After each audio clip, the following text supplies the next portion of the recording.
बिस्मिल्लाहिर्रहमानिर्रहीम। तो आज हम पढ़ेंगे हाइपर कॉन्जुगेशन के बारे में और no bond resonance.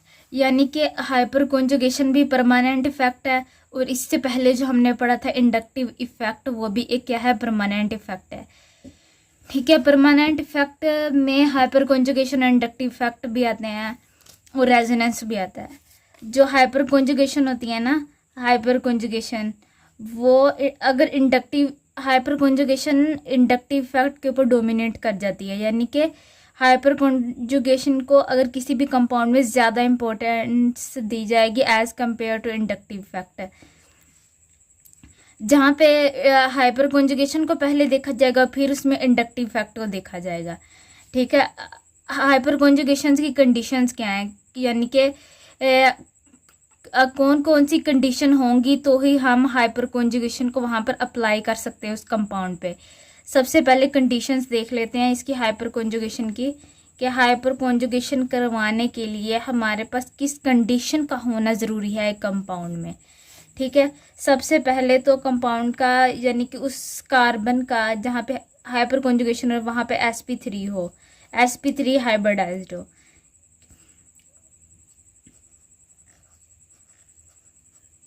Hybridised alpha carbon, alpha carbon. ठीक है, अब अल्फा कार्बन हो, सबसे पहले जो भी sp3 हाइब्रिडाइज्ड अल्फा कार्बन होगा, कार्बन हो। ठीक है, अल्फा कार्बन के साथ क्या अटैच होता है, अल्फा कार्बन के साथ जो हाइड्रोजन होगा ना, वो उसके साथ हाइड्रोजन को अल्फा हाइड्रोजन कहेंगे। ठीक है, ये अल्फा है, ये हाइड्रोजन है। सबसे पहली कंडीशन ये है कि जो अल्फा कार्बन है ना, वो sp3 हाइब्रिडाइज्ड होना चाहिए, यानी कि सिंगल बॉन्ड होना चाहिए, अल्फा कार्बन के साथ सिंगल बॉन्ड बने होने चाहिए।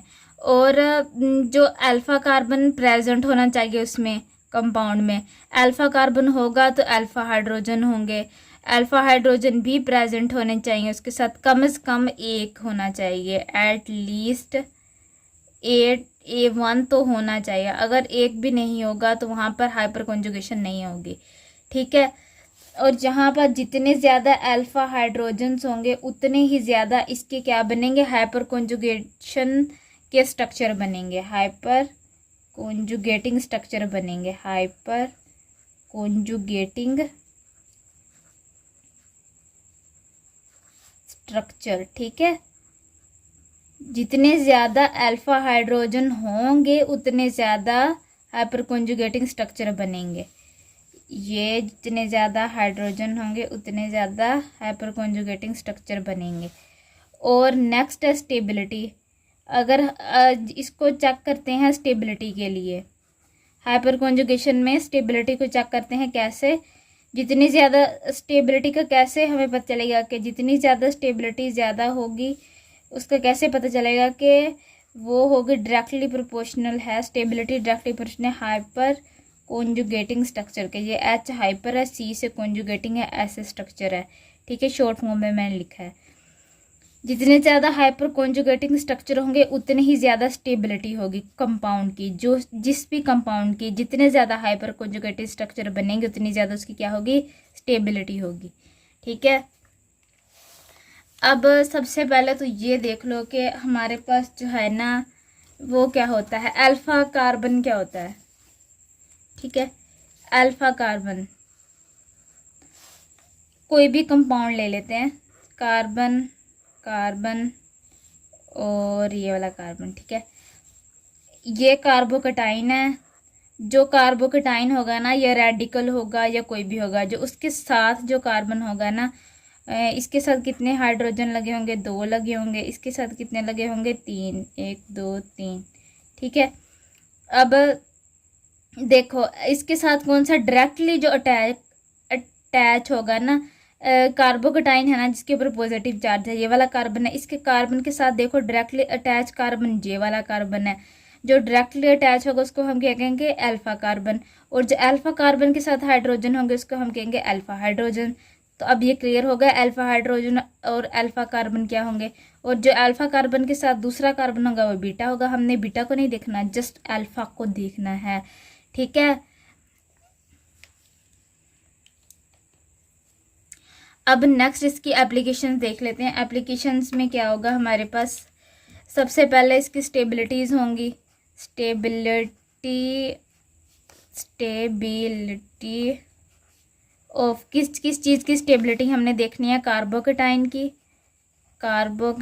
की। उसके बाद फ्री रेडिकल, ये अल्काइल हैलाइड जो होते हैं ना, अल्काइल हैलाइड नहीं, अल्काइल ग्रुप्स के फ्री रेडिकल्स।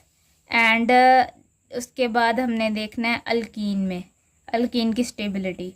ठीक है, इन तीनों कार्बोकेटाइन की, फ्री रेडिकल की और अल्कीन की स्टेबिलिटी देखेंगे। स्टेबिलिटी देखने के लिए हमें पता होना चाहिए कि अल्फा का हाइड्रोजन को क्या, जितने अल्फा हाइड्रोजन होंगे उतने ज़्यादा इसकी हाइपर कॉन्जुगेटिंग स्ट्रक्चर होंगे, और जितने हाइपर कॉन्जुगेटिंग स्ट्रक्चर होंगे उतनी स्टेबिलिटी होगी इसकी। ठीक है, next is point 2, and point 2 is bond length, and point 3 is dipole movement. ठीक है, dipole movement. And next point is CH3 in toluene.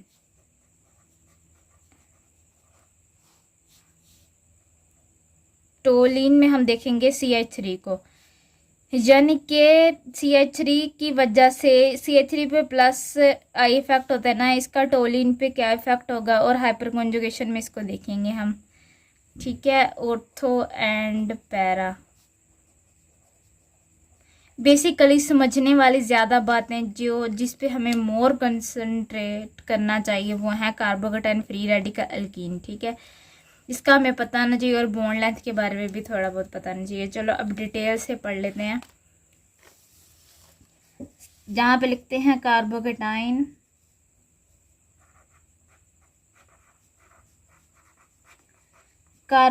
के साथ लिखेंगे अल्कीन, नहीं, फ्री रेडिकल। फ्री रेडिकल के साथ क्या लिखेंगे, अल्कीन।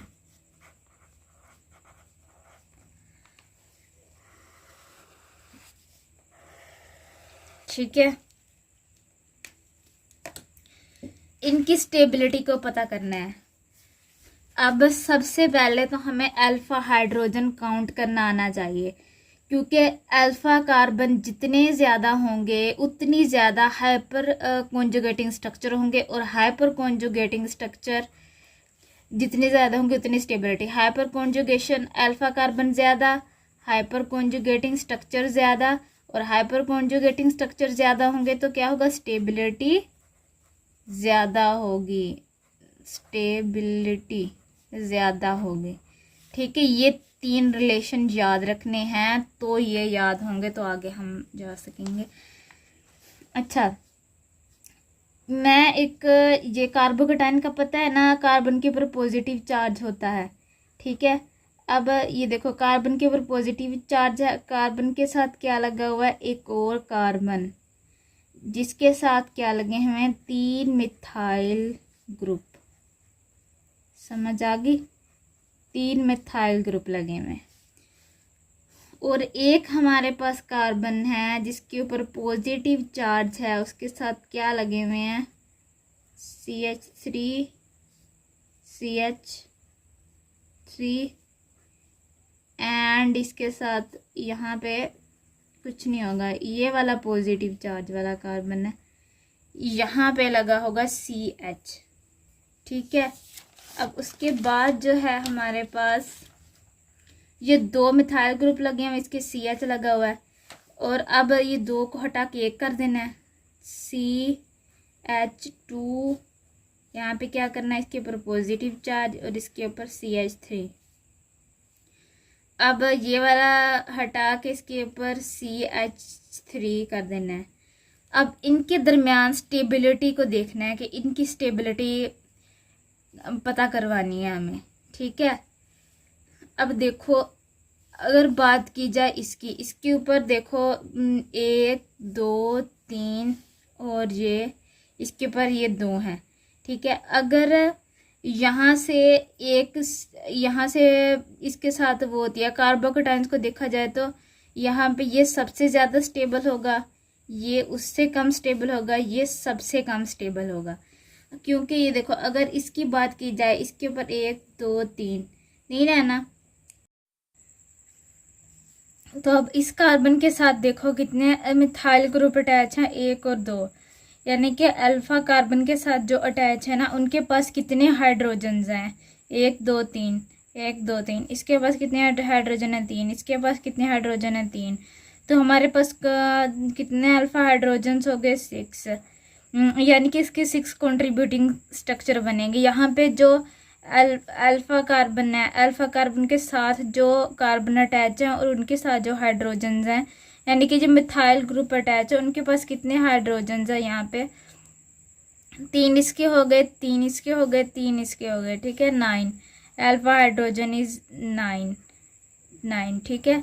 अब देखो कि इसमें कितने हाइड्रोजन थे, 3। इसमें कोई भी नहीं था, ये सबसे एंड पे आया, देखो सबसे एंड पे। और इसके बाद जो था उसमें कितने थे, 3। इसमें कितने थे, इसमें 3 थे। और इसमें कितने थे, 6 थे। इसमें अल्फा हाइड्रोजन थे 9।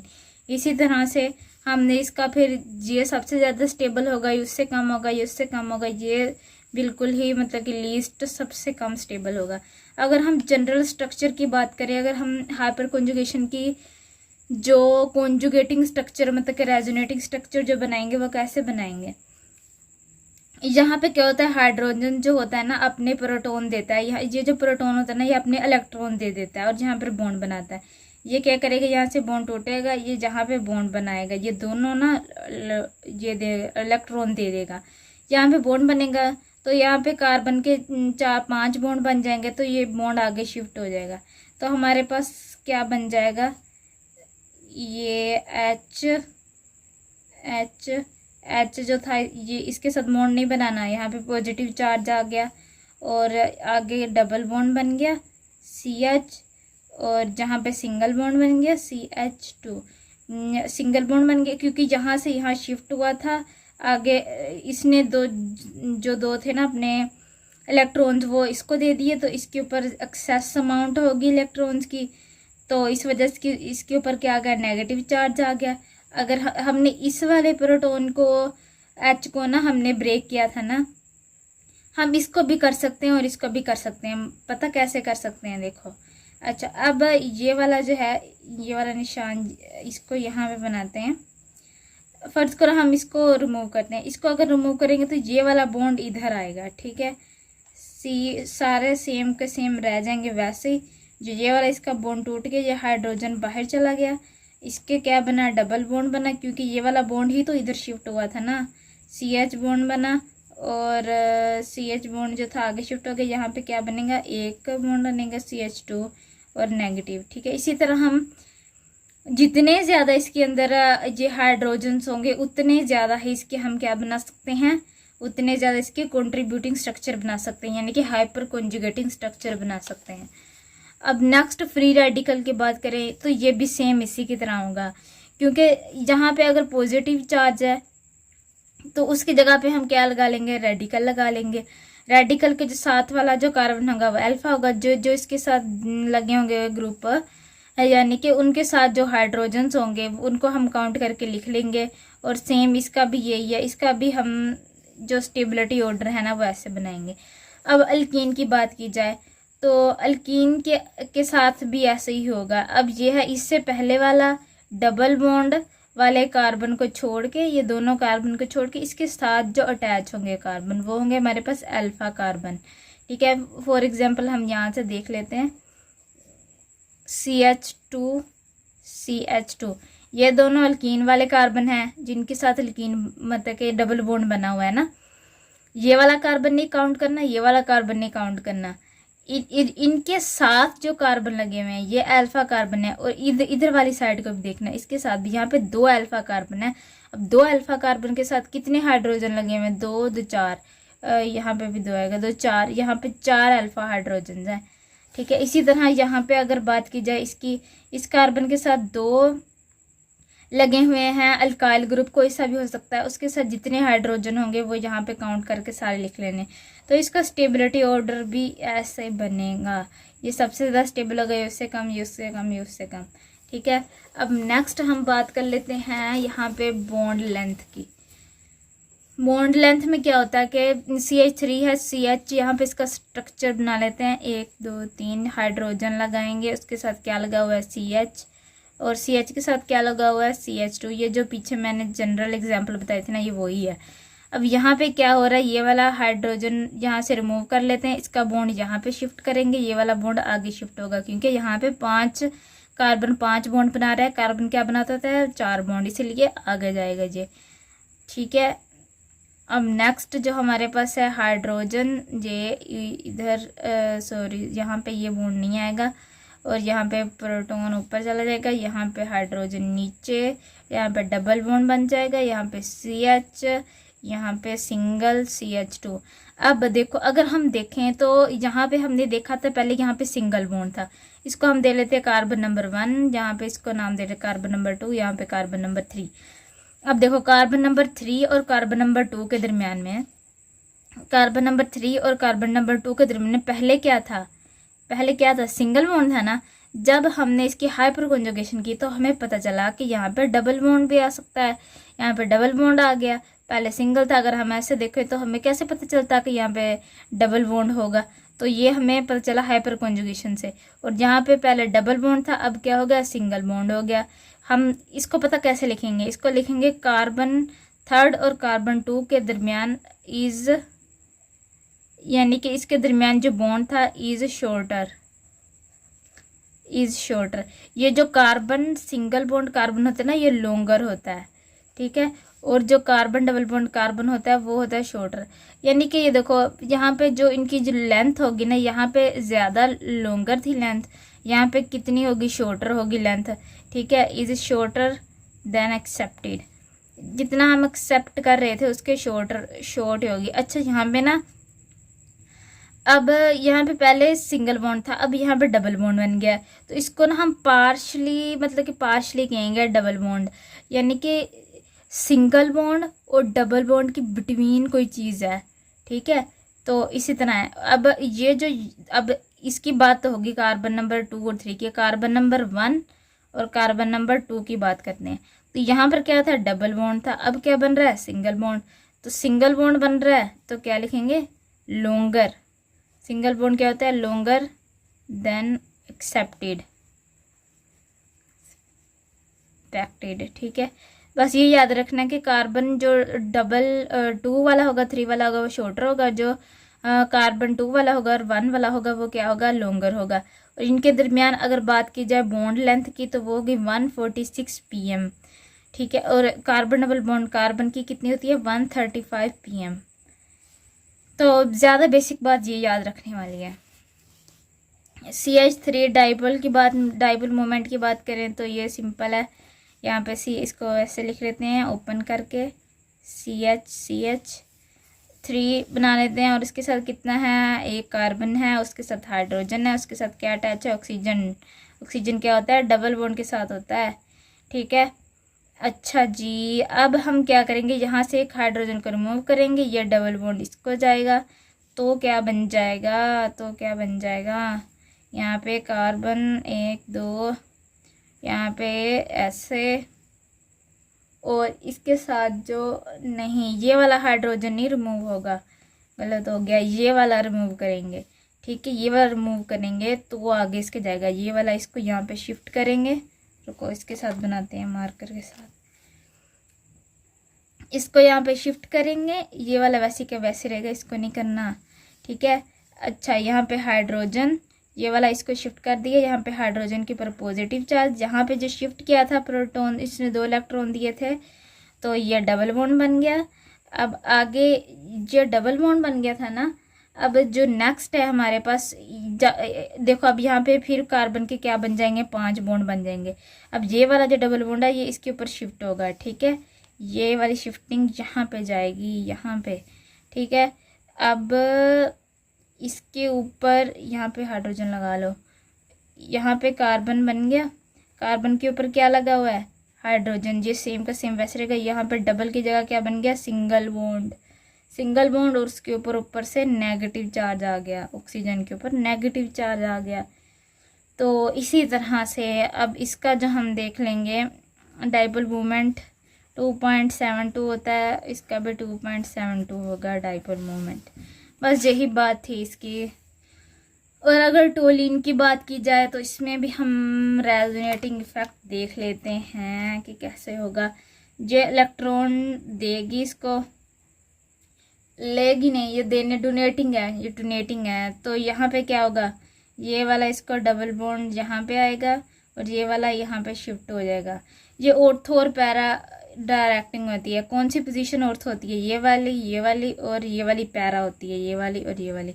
ये कौन सी है, रुको मैं बताती हूँ। बेंजीन की रिंग पे ये वाली कौन सी होती है, ऑर्थो। ये दोनों साइडें इसकी कौन सी होती हैं, ऑर्थो। और ये ऊपर वाली पैरा होती है। और उससे तो यहाँ पर क्या होगा कि इसका जो बॉन्ड है यहाँ पर आ जाएगा, और जहाँ पे क्या आ जाएगा, नेगेटिव चार्ज इस कार्बन पे, डबल बॉन्ड यहाँ पे क्या आ जाएगा, नेगेटिव चार्ज।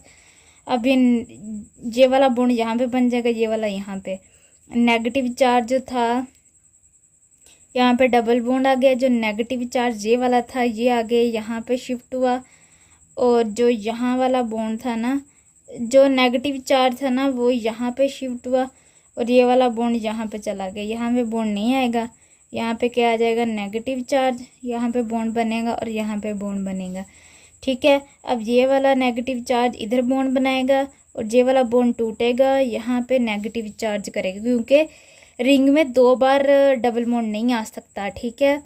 और जब यहाँ पे बॉन्ड बन जाएगा यहाँ पे वैसे का वैसे यहाँ पे नेगेटिव चार्ज, ठीक है। अब ये वाला नेगेटिव चार्ज कहाँ जाएगा, यहाँ पे नहीं, या ये वाला था ना, यहाँ पे नेगेटिव चार्ज बनाएगा। ये वाला बॉन्ड यहाँ पे बनेगा, ये वाला यहाँ पे बनेगा, और ये वाला बॉन्ड टूट के इधर गया है ना, तो यहाँ पे नेगेटिव चार्ज बनेगा। अब क्या होगा कि यहाँ पे बनेगा, यहाँ पे डबल बॉन्ड है, ये वाला ऊपर चला जाएगा, जहाँ पे ऐसे ऐसे ये वाला नेगेटिव चार्ज की जगह पे क्या बन गया, बॉन्ड। इसने अपने नेगेटिव चार्ज के जो इलेक्ट्रॉन थे वो इसके दे दिए, यहाँ पे बॉन्ड बना दिया। ये वाला बॉन्ड टूटेगा और इसके ऊपर शिफ्ट हो जाएगा, ये वाला ऐसे इसके ऊपर चला जाएगा, ठीक है। तो यहाँ पर ये बॉन्ड टूट जाएगा, ये वाला नहीं बनाएंगे, बॉन्ड टूट जाएगा, तो ये हमारे पास फिर से वो वाली शेप आ गई, ठीक है। तो इस तरह से मतलब कि इसमें ये सिंपल ही रेजोनेंस ही है, इसका कुछ खास वो नहीं है। ऑर्थो और पैरा डायरेक्टिंग होगा। तो आज का लेक्चर में ये कुछ था। ओके, अल्लाह हाफिज़।